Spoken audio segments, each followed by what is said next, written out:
3 days after my father died, my husband came into the kitchen at 10:30 in the morning in sweatpants, poured himself coffee like it was a Saturday, and told me he had quit his job the day before because he figured my inheritance would cover both of us for the rest of our lives. He had already promised his mother a house and his sister $200,000 to wipe out her debts. What he did not know was that my father had seen that exact conversation coming almost a year before he died, and he had left something behind that would force me to decide whether 23 years of marriage was built on partnership or on an assumption I had never agreed to. I walked in and stopped with one hand still on the doorframe. It was Wednesday. My father had been dead for 72 hours. His obituary was still open on my tablet on the counter next to a stack of sympathy cards. I still had his last voicemail saved on my phone because I could not bring myself to delete it. I had spent the morning arguing with the florist about whether a man who thought decorative pillows were a personal insult would have wanted an arrangement called Heavenly Garden. And there was my husband at the kitchen table with his laptop open and no reason to be home. Dear viewers, please put a like on this video and subscribe to our channel with the bell. And now let us continue. I said, "Why are you home?" David looked up. "Morning to you too. It is Wednesday." I know what day it is. For a half second I thought maybe he had taken bereavement leave. The funeral was not until Friday and the office had always been flexible when there was a death in the family. Then I noticed his work phone was not on the counter where it always sat next to his keys. Did something happen at work? He closed the laptop slowly. I quit. I actually glanced over my shoulder like there might be another husband somewhere behind me who could explain what mine had just said. You what? I resigned. When, yesterday. He took a sip of coffee. Helen, do not make it sound like I joined a cult. Normally that would have made me laugh. David had always been good at slipping a joke into an uncomfortable conversation. For 23 years it had gotten him out of more trouble than either of us wanted to admit. That morning it did not. Why would you quit your job yesterday? He leaned back in the chair because I do not see the point anymore. The point is usually the paycheck. You know what I mean? No, I do not. He studied my face for a moment and then said it as casually as if he had decided we did not need cable anymore. Why keep working? Your inheritance is enough for both of us. I just stared at him. My father had been dead for 3 days. I still had flour on my hands from trying to make something for the reception after the funeral because I did not know what else to do with my hands. There were sympathy cards stacked by the toaster and my husband had apparently retired. What inheritance? David gave me a look. Come on, Helen. No, tell me. Your dad sold Hayes Climate for millions. His house is paid off. He had investments. He barely spent money. How much do you think I'm getting? I do not know exactly. Then how do you know it is enough for you to quit your job? He hesitated. That hesitation bothered me more than any answer could have. Well, even conservatively, it has got to be a few million. I remember thinking conservatively he had done math. I had not even done math. I knew Dad was comfortable. I knew he had sold his commercial heating and cooling company 6 years earlier, and that the sale had gone well, but we had never talked about what I would inherit. Dad talked more freely about his cholesterol numbers than he did about his finances, and that is saying something. David reached for my hand across the table.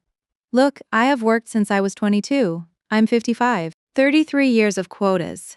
Airports, regional meetings, clients calling me on a Sunday because apparently air filters are a national emergency. Maybe we finally get to enjoy our lives. There was something in that I understood. David had been tired for years. Not just tired in the way everyone is tired. Worn down. The kind of tired that does not get fixed by a weekend off, but understanding why someone does something does not automatically make the thing reasonable. You quit without talking to me. I knew you would worry. That is not a defense.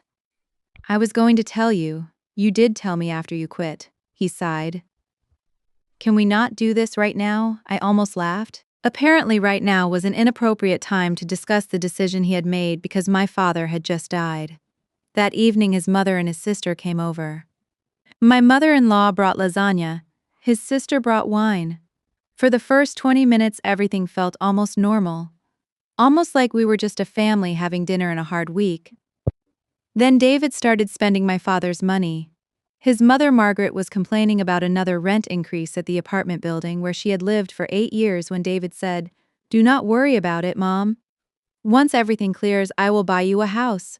I looked up from my plate. Margaret blinked. "David, I'm serious." "Oh, honey, I could not let you do that." Then, without much of a pause, she added, "There are some nice little ranch houses near Brookfield, not too far from the church." That was when I realized this conversation might not be entirely new. His sister Lauren smiled. "Look at Mom, she already has a zip code picked out."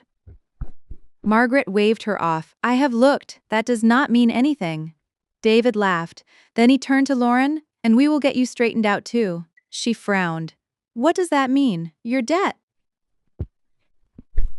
"The business stuff, I will give you 200,000 clean slate." Lauren put down her fork. "Are you serious?" "Absolutely." She got up and hugged him around the shoulders. I sat there holding my glass of water. Nobody had asked me anything. Not how I was doing. Not what Dad's estate actually looked like. Not what I might want to do with whatever he had left me. They had moved directly to distribution. "David," he looked at me. "What?" "Dad has not even been buried." The table went quiet. His smile disappeared. "Helen, that is not what this is." "What is it then?" "I'm talking about taking care of family." I looked from him to his mother and then to his sister. "Whose family?" Margaret immediately looked down at her plate. Lauren sat back in her chair. David's jaw tightened. "That is unnecessary." So was promising $200,000 that nobody asked me about. Lauren raised both hands. "I do not want to be in the middle of this." That was an interesting statement from someone who had accepted $200,000 approximately 40 seconds earlier. I did not say it. That was something I was very good at back then, not saying the thing that would make an uncomfortable moment worse. After they left, David followed me into the kitchen while I wrapped the leftover lasagna in foil. "You embarrassed my mother." "I embarrassed your mother." "She already feels uncomfortable accepting help." She seemed to recover quickly. "Helen," I put the foil down. "You had no right to promise either of them anything. We are married." "What does that have to do with promising Lauren $200,000? He rubbed his forehead. "If your dad left you what I think he did. We are talking about more money than we will ever need." That still does not answer me. Because you're turning this into something it is not. What is it then?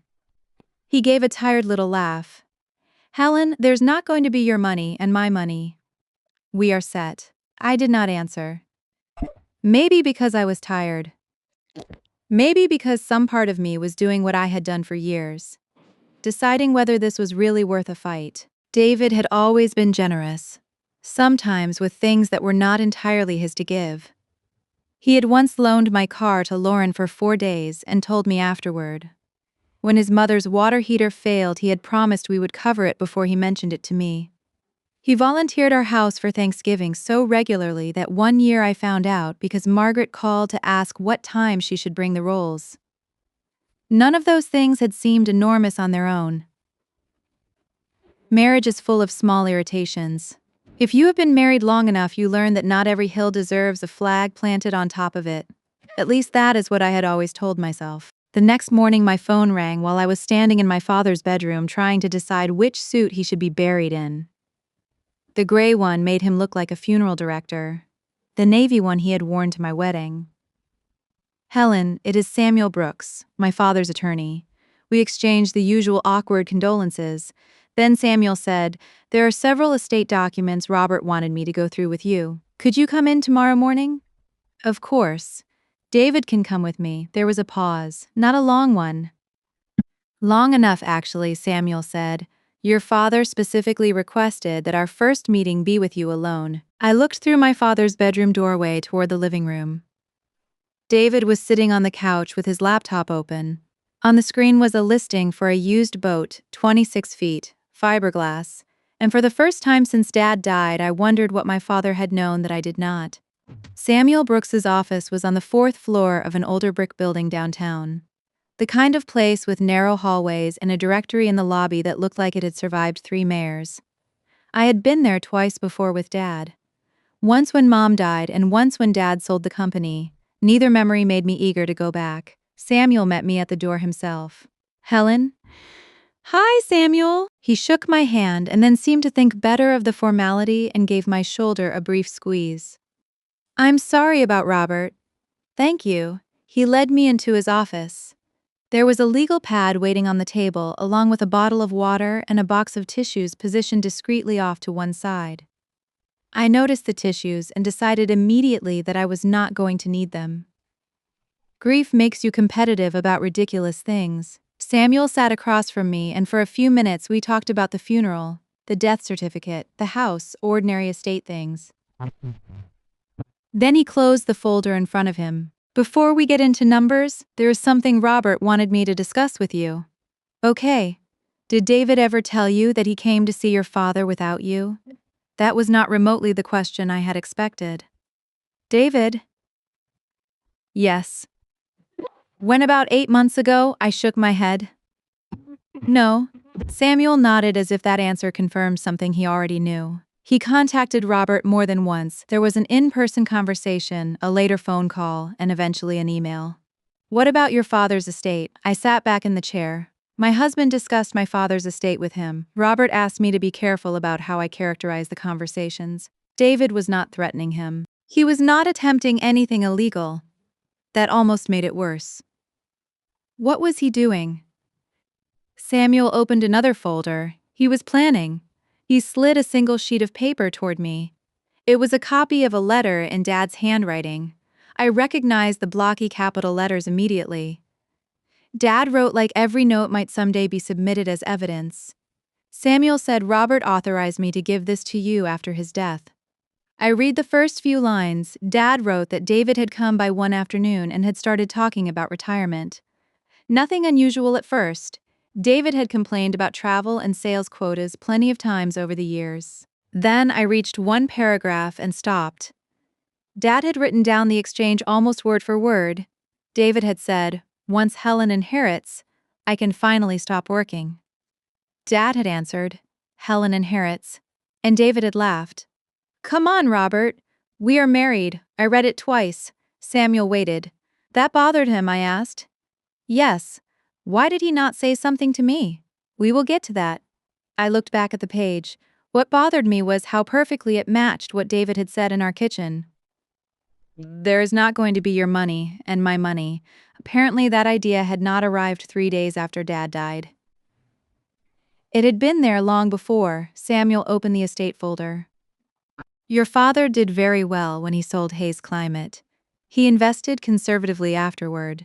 After charitable gifts, estate expenses, and the other provisions in his plan, the assets intended primarily for you are currently valued at approximately $3.8 million, not including the house.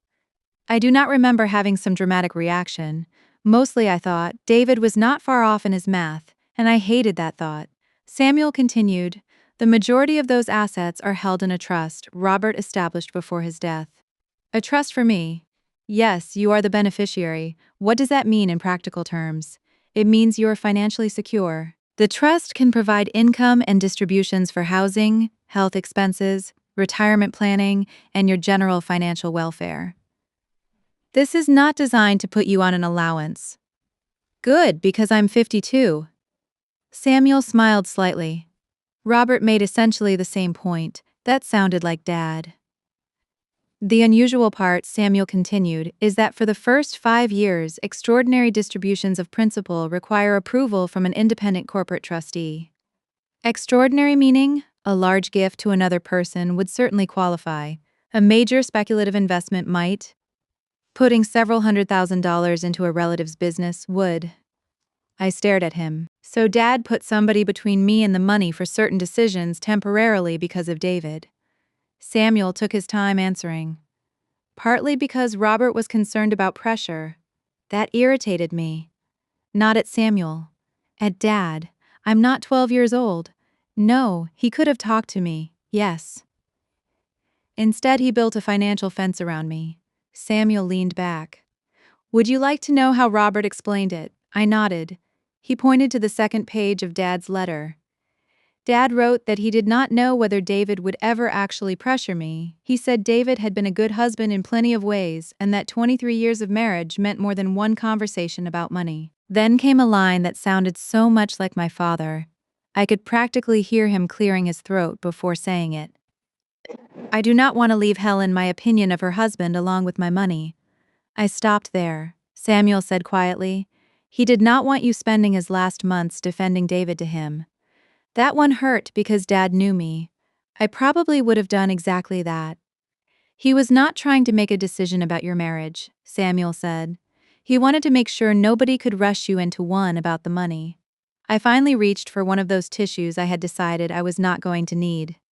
Samuel had the decency not to notice. When I got home, David was in the kitchen. He had showered and changed, which somehow made me feel better until his first word was, "So."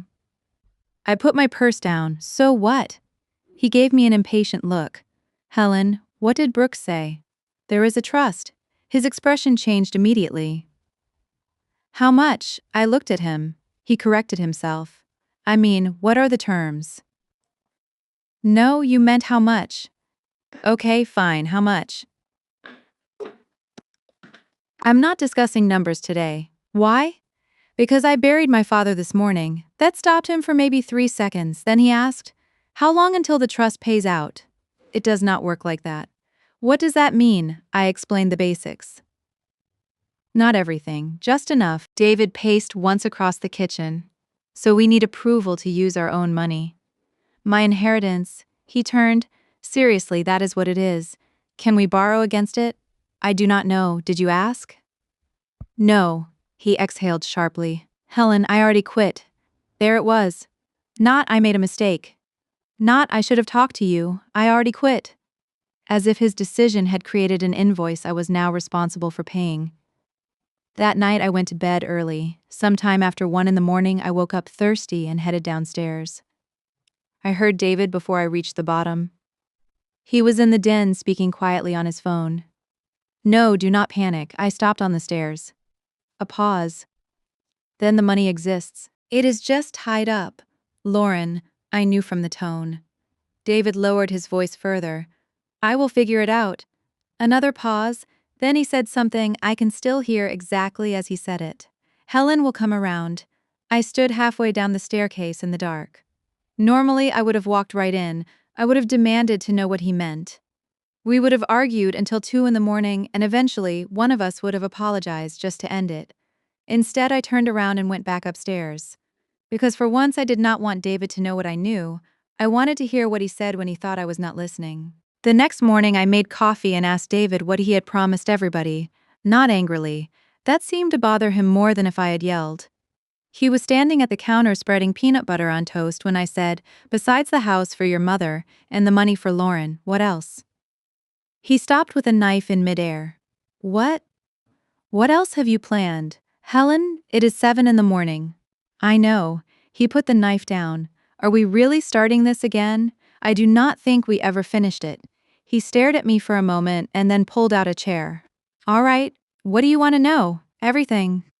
David leaned back and crossed his arms. He said he had been thinking about a lake place. Nothing ridiculous according to him. Maybe somewhere near Pine Lake, close enough to use on weekends. He wanted to invest enough that we could live comfortably without touching much principal. He wanted to help his mother, help Lauren, travel, maybe spend January and February somewhere warm. Listening to him was strange because none of those things sounded terrible by themselves. I had complained about Ohio winters for 20 years. I liked lakes. I wanted Margaret to be secure. I did not enjoy watching Lauren struggle. The problem was that David had built an entire future for us without once asking whether I wanted to live in it. Anything else? No. You sure? Yes. I took a sip of coffee. When did you quit? I told you. Tuesday? No. When did you actually resign? He looked toward the window. That was enough. David, the morning after your dad died, I set my mug down. Dad died late Sunday night, so Monday morning, yes. You called your boss Monday morning and quit. I sent the resignation Monday morning. We had already discussed it. I caught that. My boss and I already discussed what? David rubbed his face. Me leaving, in a few weeks. For a second, neither of us spoke. Dad was still alive. Helen, you were already talking about retiring while my father was still alive. I was talking about options. Based on what? Do not do this. Do what? Make it ugly. I almost could not believe that one. I'm not making anything ugly. I'm asking you a question. You're making it sound like I was sitting around waiting for Robert to die. Were you? No, the answer came fast enough that I believed him. But then he added, your dad was 79. He was sick. We all knew what was coming. I stared at him. David immediately realized how it sounded. That is not what I meant. Then help me out. He walked to the sink and then turned around. I have worked 33 years, Helen. 33. I have missed birthdays because some distributor in Cleveland could not wait until Monday. I have spent half my life in hotel breakfast rooms, eating scrambled eggs off paper plates. I'm tired. I know you're tired, do you? Yes. Because your father got to sell his company and retire before 60. He had choices. There was something in his voice I had heard before but had never paid much attention to. Resentment. Not really toward Dad. Toward what Dad represented. I do not own a company, David continued. I do not have some huge retirement package. So when it became obvious we would have enough. He closed his eyes. Here we go again? No, answer me. When did my father's estate become your retirement account? He grabbed his keys. I cannot talk to you when you're like this. That almost made me smile. He was unemployed. I had no idea where he was storming off to, but apparently he had somewhere to be. I did not stop him. Over the next 2 days, I started discovering how far his plans had already gone. First came an email on our shared household account from a real estate agent thanking us for our interest in a lake property outside of Millersport. I called the agent. David had put down a refundable $5,000 deposit from our joint checking account 3 weeks earlier. That evening, Margaret called and casually mentioned she had told her landlord she probably would not renew her lease when it came up in 4 months, because David had said she would not need to. Then Lauren called. She wanted to know whether I had any idea when things might clear. What things? There was a pause. You know the estate? Why? Another pause. I have been talking to one of my creditors. And David said I should not agree to a long repayment plan if I'm going to be able to settle it soon. I sat at my desk staring at the wall. David had not merely made promises. People had started making decisions based on them. When he came home, I told him about both calls. He did not look particularly alarmed. We will sort it out. You told Lauren to stop negotiating her debt. I told her not to lock herself into something stupid. And your mother thinks she is moving. She probably is. David, you did not just spend money we do not have. You changed other people's lives with it. We do have it. I looked at him. I have it. His face hardened. There it is. There what? Your money? Yes. You have never talked like this before. Because you have never promised away hundreds of thousands of dollars I inherited from my dead father before. He shook his head. Robert really got what he wanted with that trust. That did it. Do not blame my father for the fact that you quit your job. I did not say that. You did not have to. The next morning I called Samuel. I need to know something, I told him. Was that conversation with Dad the only time David talked about the estate? Samuel was quiet for a moment. No. So I went back downtown. This time there were no tissues on the table. Or maybe there were, and I just did not notice them. Samuel opened a file. Robert authorized the release of this material to you after his death. I want to be clear about that. He slid several printed pages toward me. The first page had a title at the top in a plain font. Hayes Bennett Family Investment Plan. I actually gave a little laugh. Not because it was funny, but because my husband had apparently given my father's death a business plan title. I turned the page. There were estimated investment returns, a proposed lake property, housing assistance for Margaret, a section labeled Lauren Business Debt Resolution, $200,000 to $250,000, then retirement projections for David. I kept reading. Dad's estimated estate value appeared in 3 separate places. So did my name, Helen's expected inheritance, Helen's assets, Helen's projected investment income. I turned back to the first page. What is the date? Samuel did not answer. He did not need to. It was right there in the upper corner. 11 months before Dad died. I sat back in the chair. 11 months. Not 3 days after. Not grief. Not panic. Not some stupid decision made by an exhausted man after a funeral. David had been designing this life while Dad was still going to the hardware store, complaining about property taxes and calling me every Sunday to ask why I had not checked the oil in my car. I went through the pages again, slower this time. Then something struck me. Samuel. Yes. There is nothing here about what I wanted. He did not say anything. There was not a section about whether I wanted to retire. Nothing about my plans. Nothing about what I might want to do for Jessica. Nothing about charities Dad cared about. Nothing about keeping the money invested for the future. I was everywhere in those pages, and somehow I was not in them at all. Samuel finally asked, "Are you all right?" No, it was the easiest answer I had given all week. Then I closed the folder. But I finally understand why Dad was worried. Before I left, I told Samuel one thing clearly. I do not want any of the inheritance transferred into our joint accounts. Not checking, not savings, not investments, not property, nothing. We can make sure everything is handled carefully. And I am not requesting any large distributions. Samuel nodded. For now, I thought about that, for anything David promised. That evening, David was waiting for me in the kitchen. Did you talk to the trustee? Yes, he straightened. And I'm not requesting the money.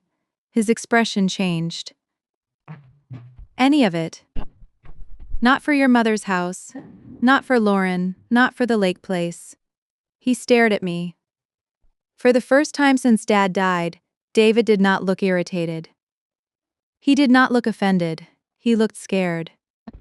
And that was when I realized something else. Until that moment, he had never actually believed I might say no. David did not speak to me for the rest of that evening.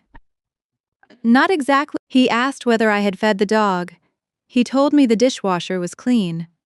At 9:30, he stood in the doorway of the den and said, "I'm going to bed."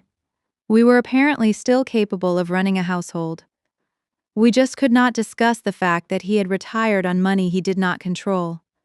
The next morning, he called his former boss. I was not trying to listen. Our house simply was not big enough for a 55-year-old man to have a private career crisis in the kitchen. I'm not asking you to pretend I never resigned, David said into the phone. I'm asking whether there is any way to reverse it. A long silence. I understand. Another silence. Yeah, of course. When he hung up, he stayed at the table staring at his hands. What did he say? I asked. My position has already been offered to Greg. I knew Greg. David had complained about him for 6 years. That was fast. Apparently Greg does not need 3 weeks to make a decision. I let that go. David looked at me. They may have something else later. Okay. Probably less money. Okay. He gave a humorless laugh. You do not have to sound so devastated. What do you want me to say? I do not know. Maybe that we will figure this out together. I put my coffee down. We can figure out what happens next together. We cannot pretend quitting was a decision we made together. That distinction became the argument underneath every argument we had for the next week. David wanted me to request enough from the trust to replace 2 years of his salary while he figured out what he wanted to do. I said no. I was not threatening to stop paying the mortgage or the groceries. I had my income from the physical therapy clinic, my own savings, and we had always shared household expenses. What I would not do was turn Dad's estate into severance pay for a resignation I had not known about. Then Margaret and Lauren came over again. They called it talking. Family has a remarkable number of gentle words for situations that are not gentle. Lauren started, David told us you are not requesting any distributions. I looked at him. He stared at the floor. That is correct. Lauren shifted on the couch. I just wish I had known before. Before what? before I change things with my creditors. I did not tell you to change anything. No, David did. Then David owes you an apology, she frowned. He is your husband, Helen. Exactly. My husband, not my father's executor. Margaret stepped in before Lauren could answer. Let us not make this uglier than it needs to be. That phrase again. Apparently asking people not to spend my inheritance was what kept making everything ugly. Margaret's approach was different. She did not talk about entitlement, she talked about rent. Her lease had gone up twice in 3 years. She worried about another increase. She was 76 and tired of wondering whether she would still be able to afford the same place at 80. And here's the part that would have been easier if I had hated her. I did not. Margaret had driven me to the hospital when Jessica was born because David was 2 counties away on a sales call. She had sat beside me during my mother's chemotherapy treatments. She made a ridiculous cranberry salad every Thanksgiving because Jessica loved it. People are inconvenient that way. They can hurt you without erasing every decent thing they did before. After they left, I found myself thinking about that house. Not the one David had promised her. Just a small condo, something safe, something she could manage without stairs. 2 days later, I sat in Samuel's office and surprised him. What if I wanted to buy Margaret a place? Samuel took off his glasses. Do you? I might? That is different from whether you can. I know, we talked numbers. Something around $225,000 to $250,000 could buy a modest condo in an area she liked near her friends. It would require trustee approval, but Samuel thought a carefully structured request for housing assistance for an elderly family member could be considered under the health and welfare provisions. Then he asked me one question. Is this what you want, Helen? I did not answer immediately. I do not want her scared about housing. That was not my question. Lawyers can be irritatingly precise when they are good at their jobs. I do not know, then do not submit anything today. So I did not. And thank goodness for that. Margaret came over the following afternoon. She did not even take off her coat. David said you talked to Samuel. I glanced toward the den. David was not there. He told you that. He said you might be reconsidering. I was thinking about some options. Her face brightened. A condo would actually be better than a house. Less maintenance. I had not mentioned a condo to her at all, which meant David had done it again. I felt tired more than angry. Margaret, I have not decided anything. Her expression changed. Helen, I do not understand what there is to decide. A lot. But your father left you almost $4 million. There was that number again. Apparently David had shared that too. That is between me and Dad's estate. I'm not trying to pry. She absolutely was. But I let her continue. I just think you're making decisions while you're grieving. Maybe Robert made sure you would never have to worry about money again. I waited. Then she said it. Robert cannot use it anymore. What exactly are you saving it for? I looked at her. Margaret must have seen something change in my face because she immediately softened her voice. I did not mean it that way, but there was not another way to mean it. Until then, part of me had still thought that if I gave her the condo voluntarily, I could separate my generosity from David's arrogance. Sitting there, I understood I could not yet, because Margaret was not waiting to see whether I wanted to give. She was waiting for me to stop refusing. I think you should keep your current lease, I said. Her face fell. Helen? I have not submitted anything to the trustee. She stared at me for a moment, picked up her purse, and left. Jessica called that night. I had been expecting it. Mom, what is going on? What did Dad tell you that he made a stupid decision? That narrows it down. She did not laugh. He said he retired too early because Grandpa left enough that you guys would be okay. That is one version. He also said you were talking about separate accounts and lawyers. I already have a lawyer. He handles Grandpa's estate. Mom, I heard the frustration in her voice. Then she said the thing I knew someone eventually would. Dad screwed up. I know that. But are you really going to end 23 years over money? That one hurt because it came from my daughter. No, then what are you doing? I could have told her about the 11-month-old plan. I could have sent it to her before we hung up. Instead, I said, I'm not asking you to choose between us. I'm not choosing, good. But I do not understand. I sat down on the edge of my bed. I'm trying to figure out when your father started believing that being married to me meant he did not have to ask me anymore. Jessica went quiet. We ended the call without solving anything. That night, David came into the bedroom. We cannot keep living like this. No, we cannot. If we are married, we build a future together. I agree. Then you cannot wall off almost $4 million and act like it has nothing to do with me. I looked at him. You quit your job without asking me. He opened his mouth. I kept going. You promised your mother a house without asking me. You promised your sister $200,000 without asking me. You planned your retirement before Dad died without asking me.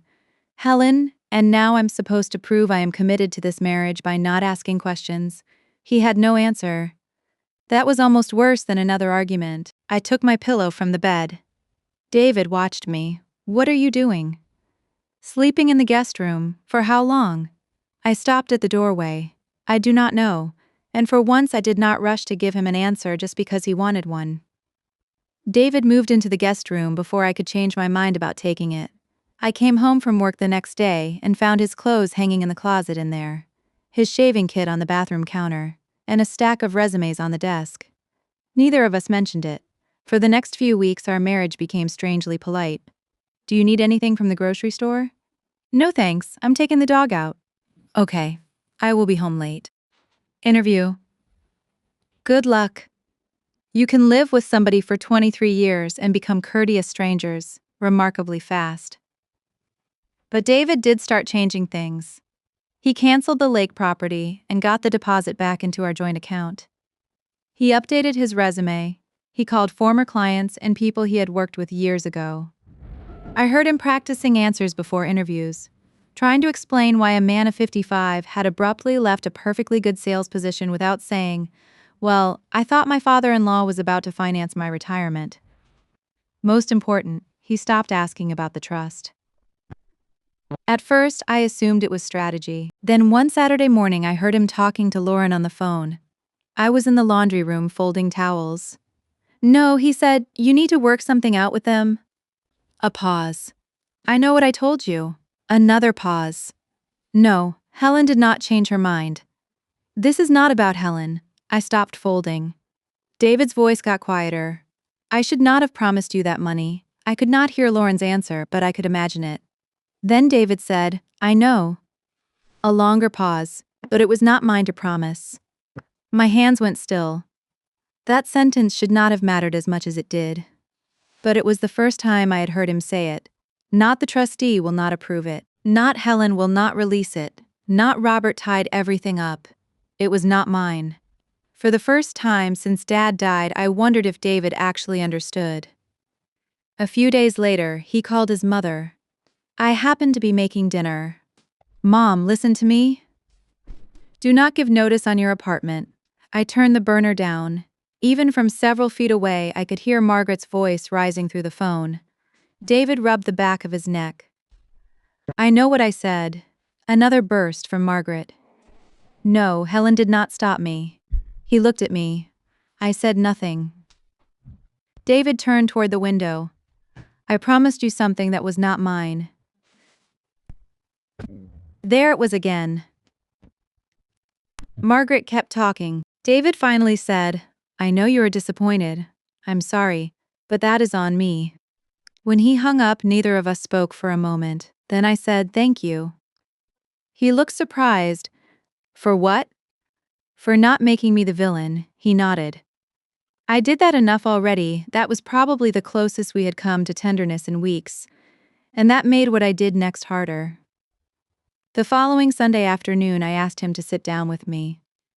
Not in the den, not in the bedroom, at the kitchen table, the same table where he had promised his mother a house and his sister $200,000 while Dad's funeral flowers were still wilting in our living room. I put Samuel's folder between us on the wood.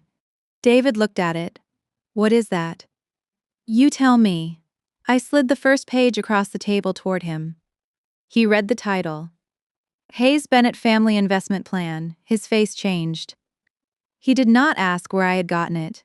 That told me plenty. You sent this to Dad. David leaned back. It was hypothetical. 11 months before he died. Yes, I opened it. Here's your retirement projection. He said nothing. Here's the lake property. Nothing. Here's the money for your mother. I turned another page, and here's $200,000 to $250,000 for Lauren, Helen. I was planning possibilities. For whose money? He rubbed his forehead. We have done this. No, we have not done this. I pushed the pages toward him. Show me. Show you what? Where you asked what I wanted? He looked at me. Helen, it is 6 pages. It should not take long. He did not touch them. So I did. I went page by page. My name is here 14 times. I tapped one line. Helen's expected inheritance. Another Helen's projected assets. Another. Helen's investment income. Then I looked at him. Where am I? He frowned. Your name is everywhere. Exactly. That shut him up. My money is everywhere. I'm nowhere. For a while all I could hear was the refrigerator humming. Then David said, I was tired. I waited. I know that is not an excuse. No, he looked down at the papers. I had been doing the same job forever. Your dad sold his company before 60. He had his house paid off. He could help Jessica with college without checking his bank balance first. Dad never held that over you. I know. His answer came so quickly I believed him. That almost made it worse. I had not expected that. David gave a short, embarrassed laugh. Robert never had to say he was more successful than me. I knew, David. No, let me finish. So I did. I wanted to be done worrying about money. And yeah, I wanted to be the guy who could tell my mother she never had to worry about rent again. I wanted to help Lauren. I wanted to be the person everybody called because I could fix things. I watched him. You wanted to feel like my father. He looked away. After a moment he said, maybe. I touched the investment plan, and you were going to use my father's money to do it. David closed his eyes. He did not argue. That was the moment something in me settled, not because I had won. I did not feel victorious. I finally understood what had happened. And understanding it made me sadder, not happier. David had not spent 11 months plotting to rob me. He had done something more ordinary, and in some ways more painful. He had built a story in his head where my inheritance solved every disappointment he had with his own life. And he had never noticed that I was a person in that story, not an account number. Jessica came by later that afternoon. I had not invited her for a confrontation. She had been planning to stop by anyway to bring back some of Dad's old photo albums. The folder was still on the table. She noticed it. What is that? I looked at David. He nodded once, so I showed her. Jessica read quietly for several minutes. Then she looked at her father. You wrote this before Grandpa died? David swallowed. Yes. How long before? 11 months, she stared at him. Dad, there was more disappointment in that one word than I could have produced with an hour of yelling. David looked down at the table. I know. Jessica did not suddenly become my defender. She did not need to. She just finally understood what she had been asking me to overlook. After she left, David and I sat at the table again. I'm sorry, he said. I believed he meant it. That was the worst part. If he had still been arrogant, the decision would have been easy. Instead, he was trying. Maybe genuinely, but Dad had not created that trust to tell me whether David deserved forgiveness. He had created time. And I finally knew what I needed to do with some of it.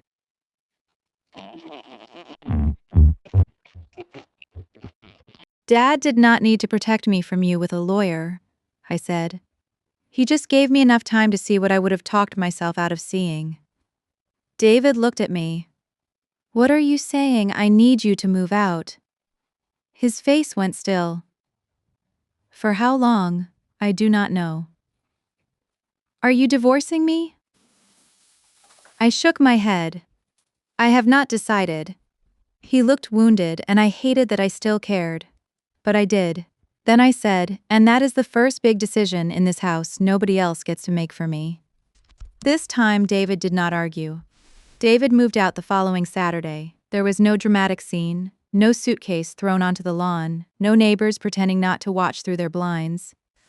He rented a one-bedroom apartment about 15 minutes away near the highway and made 3 trips in his car. On the last one, he stood in the kitchen with his keys in his hand. "I will leave the garage remote here. You can keep it for now." He nodded, then neither of us seemed to know what came next. 23 years of marriage and suddenly goodbye felt too formal. "Call me if anything comes up with the house," he said. "I will." He left. I locked the door behind him and then immediately felt guilty for locking it. That is the strange thing about setting a boundary after years of avoiding them. Even when you know why you're doing it, part of you still feels rude. The next few months were not nearly as satisfying as people imagine these things are when they hear a story like this. I missed him, not every minute. Some evenings I enjoyed eating exactly what I wanted and watching TV without David asking questions halfway through a show. He had claimed he was not watching, but I missed hearing his key in the door. I missed his terrible habit of leaving cabinet doors open. I even missed the way he sneezed like somebody had fired a starter pistol in the kitchen. Missing somebody does not automatically mean you should go back. That took me a while to understand. David found another sales job after about 7 weeks. It paid less than his old one and required more driving, a larger territory that kept him on the road 3 days a week. When he told me, I said, "I'm glad." He gave me a crooked smile. Not exactly the retirement package I had in mind.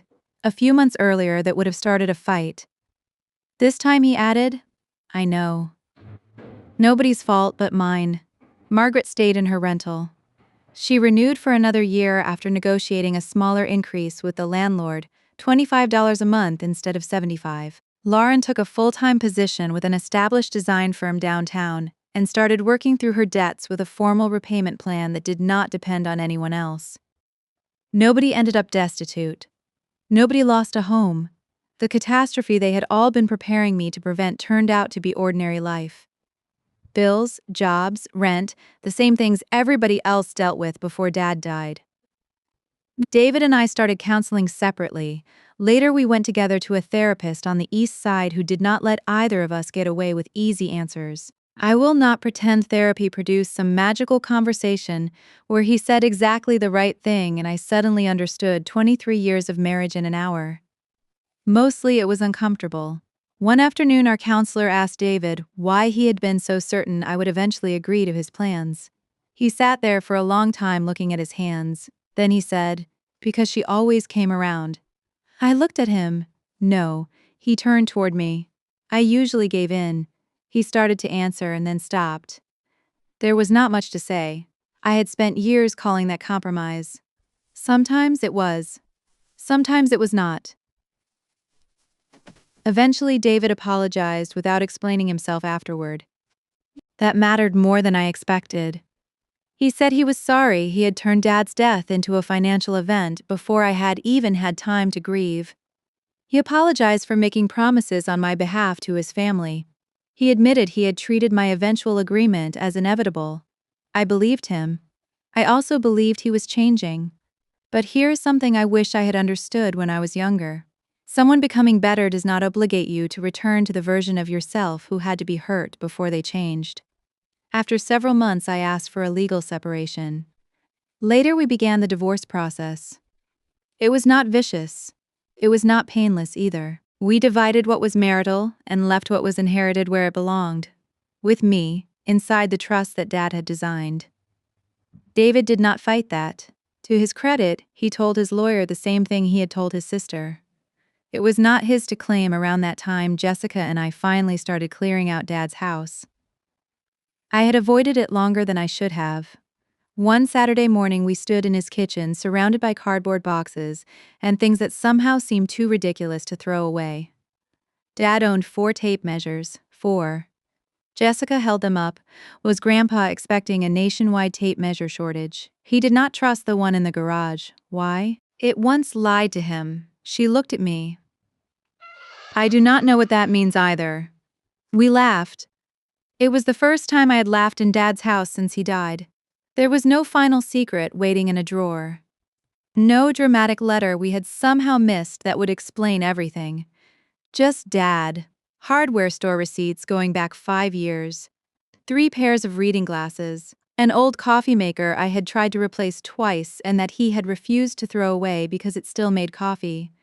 Measurements scribbled on the back of an envelope for shelves he had apparently planned to build in the garage and never did. Jessica was wrapping coffee mugs in newspaper when she asked, "Do you think Grandpa knew Dad would do all this?" I thought about it. No. She looked surprised. Really? I think he was worried. I folded another box and taped it shut. There is a difference. Dad had not known my marriage better than I did. He had not set a trap for David. He had noticed something that bothered him in one conversation, and he had arranged his estate so I would not have to make permanent decisions while I was under pressure and grieving. That was all. It turned out to be enough. I did not do anything exciting with the inheritance. Sorry to disappoint anyone hoping I bought a red convertible and moved to Tuscany. I strengthened my retirement accounts. I worked with Samuel and a financial advisor to make sure my housing was secure after the divorce and that the house would remain mine without stretching myself thin.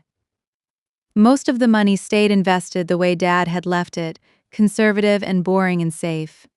I created an education fund for any grandchildren I might have someday, even though Jessica told me not to rush anything, and I made a donation to the community college scholarship program Dad had quietly supported for years without ever telling anyone except Samuel. Later, I gave Jessica some money toward a down payment on a small house near her work. But before I did, we sat down and talked about it. How much? Why? What expectations came with it? None. As it happened, that conversation lasted 20 minutes. It may have been the healthiest financial transaction anybody in my family had made all year. The final divorce paperwork took longer than either David or I expected. When we met to sign one of the last sets of documents, we got coffee afterward at the place near the courthouse. That probably sounds strange to some people. 23 years does not disappear just because lawyers put little colored tabs on where to sign. David stirred his coffee for a while. Then he said, "Do you ever wonder what would have happened if I had just stayed at work? Sometimes. We would probably still be married." I thought about it, maybe. He looked at me. But the problem would have still been there. What problem? I did not say it cruelly.